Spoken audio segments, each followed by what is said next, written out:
Hello guys, আসসালামু আলাইকুম। আশা করি সবাই ভালো আছেন। Welcome to our channel tutorial centre. আজকে আমরা আলোচনা করব এক্সেলে কিভাবে টেবিল ইউজ করতে হয় এবং টেবিল কিভাবে আমাদের কাজটাকে আরও বেশি ত্বরান্বিত করে। সো চলুন শুরু করা যাক।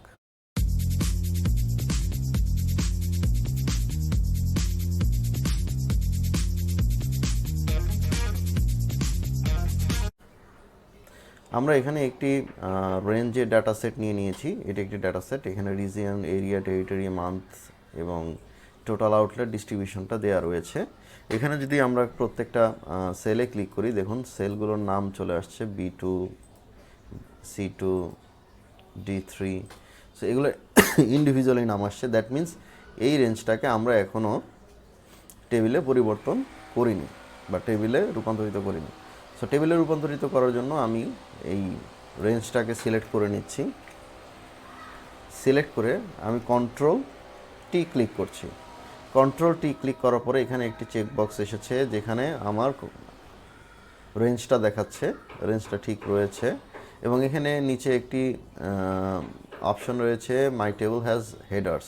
এখানে আপনি চাইলে আনচেক করে দিতে পারেন যদি আপনার হেডার না থাকে, বাট আমার এই ডাটা সেটের ক্ষেত্রে আমার এখানে হেডার রয়েছে। সো আমি এটা চেক করে দিচ্ছি এবং ওকে ক্লিক করে দিচ্ছি।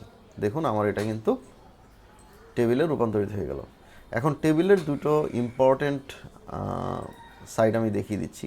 যেমন টেবিলে যদি আমি কোনো ক্যালকুলেশন করি, টেবিলের পরবর্তী জি কলাম এবং এইচ কলামে যদি আমি একটা ক্যালকুলেশন করি, যেমন আমি এখানে যদি লিখি distribution achievement percentage, enter click করলাম। দেখুন টেবিলটা কিন্তু আমার এই কলামটাকেও ইনক্লুড করে নিয়েছে টেবিলে। সো এখন যদি আমি এখানে এটাকে আমি চেঞ্জ করে দিই, সূত্র লিখি equal to distribution divided by total outlet, boom. So আমার ক্যালকুলেশনটা কিন্তু সব জায়গায় করতে হয়নি, সব জায়গায় এটা অটোমেটিক ক্যালকুলেশন হয়ে গেছে। সো আপনারা দেখতে পাচ্ছেন ক্যালকুলেশন হয়ে গেছে, আমাকে এক্সট্রা করে ক্যালকুলেশন করতে হচ্ছে না। একটি সেলে ক্যালকুলেশনটা বসিয়ে দিলে বাদবাকি সেলগুলোতে অটোমেটিক্যালি ক্যালকুলেট হয়ে যাচ্ছে। এবার সেকেন্ড ইউজেসটা বলি। যেমন আমার এখানে এই মুহূর্তে 68 পর্যন্ত রো রয়েছে এই টেবিলটার মধ্যে। আমি যদি 69 নম্বর রোতে ডেটা ইনপুট করি, তাহলে কিন্তু আমার এখানে অটোমেটিক্যালি ক্যালকুলেশনটা হয়ে যাচ্ছে এবং এই ডাটাটাও কিন্তু অটোমেটিক্যালি টেবিলটা অ্যাকসেপ্ট করে নিচ্ছে। যেমন এখানে যদি আমি 100 বসাই এবং এটার এগেনস্টে যদি আমি 90 বসাই, দ্যাট কেস আমার ক্যালকুলেশনটা হয়ে যাচ্ছে। সো আমরা যদি বারবার একই ক্যালকুলেশন না করতে চাই, তাহলে টেবিল ইউজ করা আমাদের জন্য খুবই উপকারী হতে পারে এবং টাইম সেভিং হতে পারে। সো এখন আমরা টেবিলের আর কিছু অপশন দেখব। যেমন টেবিলটা আমরা যখন ক্রিয়েট করেছি, টেবিলটা ক্রিয়েট করার পরও আমার উপরে একটি নতুন ট্যাব চলে এসেছে। ট্যাবের নাম হচ্ছে টেবিল ডিজাইন। সো টেবিল ডিজাইনে চলে যাচ্ছি।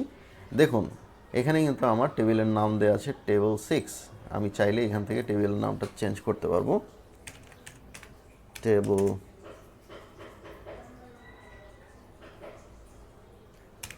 সাপোজ আমি টেবিল এস দিয়ে দিচ্ছি। সো আমার টেবিলের নামটা টেবিল এস হয়ে যাচ্ছে এবং এখানে দেখুন যে সেলে আপনি ইউজ করেন না কেন, এখানে কিন্তু টেবিল নামটা সেম থাকবে। ওকে, সো টেবিলটাকে আমরা চাইলে রিসাইজ করতে পারি। রিসাইজ টেবিলে যদি আমি ক্লিক করি, তাহলে আমরা চাইলে রেঞ্জটাকে চেঞ্জ করে অন্য যদি কোনো ক্যালকুলেশন থাকে সেটাও এই টেবিলে ইনক্লুড করে দিতে পারি ম্যানুয়ালি। ওকে, এরপরে যে অপশনটা রয়েছে সামারাইজ উইথ পিভট টেবিল, আমরা চাইলে এই টেবিলটা থেকে সরাসরি পিভট টেবিল তৈরি করতে পারি। যদি আমি এখানে ক্লিক করি, তাহলে আমাকে নিউ একটি ওয়ার্কশিটে অপশন দিয়েছে যে টেবিলটা তৈরি করে দেবে। আমি যদি ওকেতে ক্লিক করি, দেখুন আমার নতুন একটি ওয়ার্কশিটে কিন্তু টেবিলটি তৈরি হয়ে গেছে। সো এরপরে যে অপশনটি রয়েছে রিমুভ ডুপ্লিকেট। আমি এখান থেকে এই টেবিলের মাধ্যমে টেবিল ডিজাইন ট্যাব থেকে সরাসরি এই টেবিল থেকে রিমুভ ডুপ্লিকেট করতে পারি। এখানে ক্লিক করে আমি যেটার এগেনস্টটা রিমুভ ডুপ্লিকেট করতে চাচ্ছি সেটা সিলেক্ট করে ওকে করে দিলে আমার ওই কলাম থেকে রিমুভ ডুপ্লিকেট হয়ে যাবে। দ্যাট মিনস ওই কলাম থেকে ডুপ্লিকেটগুলো সব রিমুভ হয়ে যাবে। ওকে, এবার আসি convert to range. Convert to রেঞ্জটা একটু পরে আসছি। এরপরে আসি আমরা স্লাইসার, ইনসার্ট স্লাইসার। স্লাইসারটা কি? স্লাইসারটা হচ্ছে আমাদের এই যে আমরা যে ফিল্টার করি সেই ফিল্টারের একটা বেটার অপশন বা ফিল্টারের একটা অত্যাধুনিক অপশন বলতে পারেন, আধুনিক অপশন বলতে পারেন। সো এইখানে আপনি যেইটার এগেনস্টে স্লাইসার ইউজ করতে চান, আমরা নর্মালি হচ্ছে ডাটা ভিজুয়ালাইজেশনের জন্য স্লাইসারগুলো ইউজ করে থাকি। সো যেই স্লাইসারটা ইউজ করতে চান সেই স্লাইসারটাই কিন্তু আপনি সেখানে শুধু চেক করে ওকে করে দিলে সেই নামের স্লাইসারটা চলে আসবে। সো দেখুন এখানে আমার স্লাইসারটা চলে এসেছে। সো এই স্লাইসারের কাজটা কি? যখন আমি স্লাইসারের জানুয়ারি সিলেক্ট করে দেবো শুধু জানুয়ারির ডাটা দেখাবে, এই মান্থ ওয়াইজ জানুয়ারি অটোমেটিক্যালি ফিল্টার্ড হয়ে গেছে। ফেব্রুয়ারি যদি ক্লিক করি ফেব্রুয়ারির ডাটা হয়ে যাবে, মার্চ, এপ্রিল, এভাবে প্রত্যেকটা মাসের ডাটা দেখতে পারি।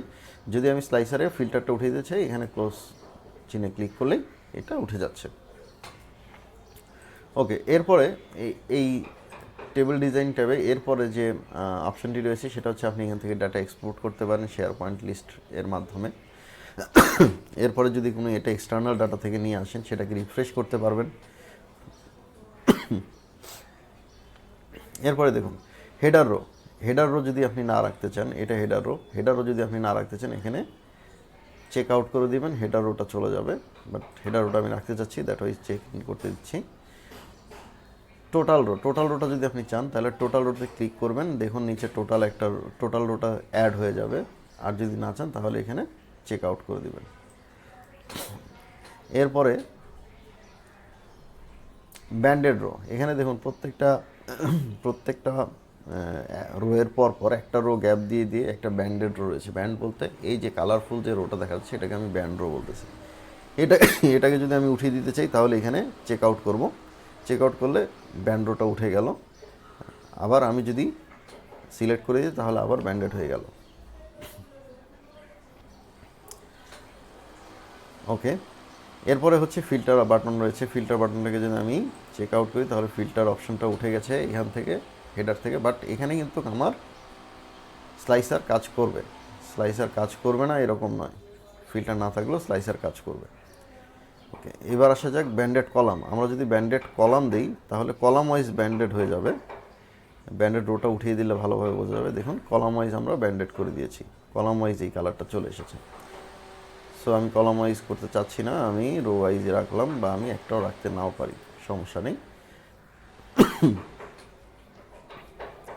ওকে, এখন এখানে আমি ফার্স্ট কলামে যদি সিলেক্ট করি তাহলে ফার্স্ট কলামটা আমাকে বোল্ড করে দিবে, এবং লাস্ট কলাম সিলেক্ট করলে লাস্ট কলামকে বোল্ড করে দিবে। সো আমরা চাইলে আমাদের ফার্স্ট কলাম অথবা লাস্ট কলাম যেটা আমাদের প্রয়োজন সেটাকে আমরা বোল্ড করে নিতে পারি। ওকে, এরপরে ফিল্টার অপশনটা দেখিয়েছি। এরপরে টেবিল স্টাইল। এখানে অনেকগুলো টেবিল স্টাইল রয়েছে, আপনি যে কোনো টেবিলের স্টাইলটা সিলেক্ট করে জাস্ট প্রেস করলেই সেটা সেই ফরম্যাটে চলে আসবে। সো এখান থেকে আপনি যে কোনো টেবিল স্টাইলটা চেঞ্জ করে নিতে পারেন বা টেবিল স্টাইলটা সিলেক্ট করে নিতে পারেন।